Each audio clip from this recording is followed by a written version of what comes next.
When someone you love dies today, here is what actually happens. A call gets made. A van arrives, quiet and unmarked. The body is moved by people you have never met to a building you have probably never been inside, and somewhere between that van and that building, decisions get made that you will likely never witness. You will see flowers. You will see a casket or an urn. You will see grief arranged into a schedule between certain hours on certain days, but the body itself, the actual physical fact of death, has been handled almost entirely out of view. This is new, astonishingly new.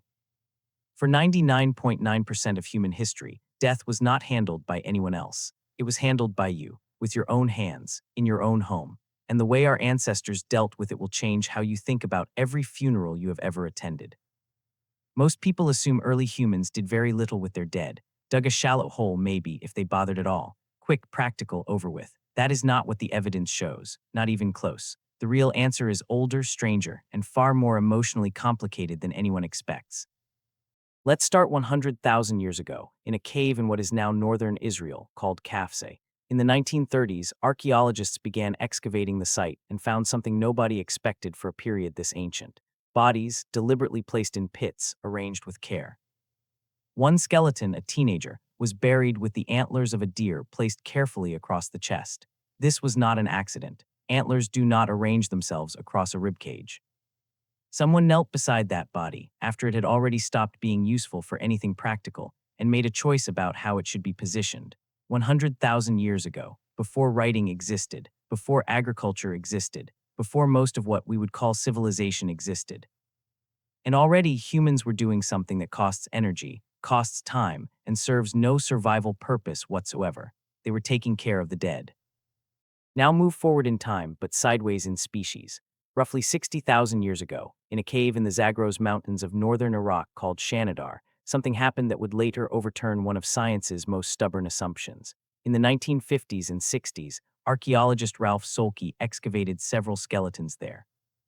All Neanderthals, a species that at the time was widely dismissed as something less than fully human, brutish, instinct-driven, incapable of anything resembling emotion. One skeleton, known to researchers as Shanidar IV, was found surrounded by extraordinarily high concentrations of pollen. Pollen from multiple flowering plants, clustered in patterns that Solke argued suggested flowers, had been deliberately placed around the body at burial. The press loved it instantly. Flower burial headlines spread across the world. The image of a grieving Neanderthal family laying wildflowers over their dead became one of the most famous images in all of archaeology. Decades later, other scientists pushed back hard. Some argued the pollen could have been introduced by bird-wing rodents, who are known to stockpile seeds and flowers underground, with nothing to do with human ritual at all. That debate is still unresolved today, but here is what almost nobody mentions when they tell this story. Even the skeptics do not doubt that Shanidar IV was deliberately, carefully buried. The flowers might be disputed, the burial itself is not. Someone dug a pit for a Neanderthal, gently arranged the body, and did so through enormous physical effort in solid mountain soil, for a species we once assumed had no concept of mourning at all. Whether or not there were flowers, there was unmistakably care. Now go forward again to roughly 34,000 years ago, to a site in Russia called Sungir, about 200 kilometers east of Moscow. In 1955, a brick factory worker found something strange while digging clay. Archaeologists, led eventually by Otto Bader, began an excavation that would become one of the most important Ice Age burial sites ever discovered. What they found: the remains of two children, a boy around 12 and a girl around 9, buried head to head in a single grave. And covering their bodies, nearly 10,000 individually carved mammoth ivory beads. Each bead took an estimated 45 minutes to make, by hand, using stone tools, which means someone, or more likely many someones, spent close to 7,500 hours. That is over 300 days of continuous labor. Just decorating two dead children. In a world where every single calorie mattered, where winters could kill you, where the difference between a good hunt and a bad one decided whether your entire group survived, somebody chose to spend 300 days making beads for the dead, instead of using that time for almost anything else. That is not practical. That is not survival behavior. That is something else entirely.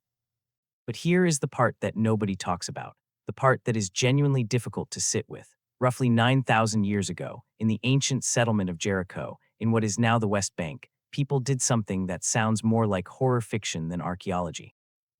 They removed the skulls of their dead. Then they modeled the facial features back onto the bone using plaster, shaping a nose, lips, the contours of cheeks. They pressed shells into the eye sockets to recreate eyes, and then, once the face had been rebuilt, they kept the skull. In the house, sometimes for years, sometimes it is believed for generations. Archaeologists have found these skulls buried beneath the floors of homes, directly under where families would have eaten, slept, and lived their daily lives. This was not a burial. This was the opposite of a burial. This was a refusal to fully let go. The dead were not removed from the household. They were rebuilt and kept close, their faces staring out at the living from beneath the very floor people walked on. Here is the uncomfortable part. We have never actually stopped doing this. We have just changed the materials. That photograph on your wall, the one of a parent or grandparent who has passed, propped where you will see it every single day. That urn on the shelf, the ashes kept close instead of scattered and gone. The voice notes some people cannot bring themselves to delete, even years later, even though hearing that voice again hurts every single time. You are not so different from the people of Jericho. You have just replaced plaster and shells with photo paper and pixels. The instinct is identical. The need to keep some version of the dead present, recognizable, close, and the children at Sungir. Look at how we still treat the death of a child today, even now, even in a world where infant mortality is a fraction of what it once was. We still spend disproportionate care, disproportionate ritual, disproportionate grief on the smallest deaths. That instinct is not modern. It is at least 34,000 years old. We tend to think of ancient humans as people who were simply trying to survive, hunting, gathering, staying warm, staying alive. But somewhere inside that struggle, they were also doing something that had nothing to do with survival at all. They were grieving, carefully, deliberately. With thousands of hours of labor they could not afford to spare, which means grief is not something civilization invented to make death easier to bear. Grief is older than civilization, older than agriculture, older maybe than language itself. It was there in the cave at Kafse, with antlers placed gently across a teenager's chest.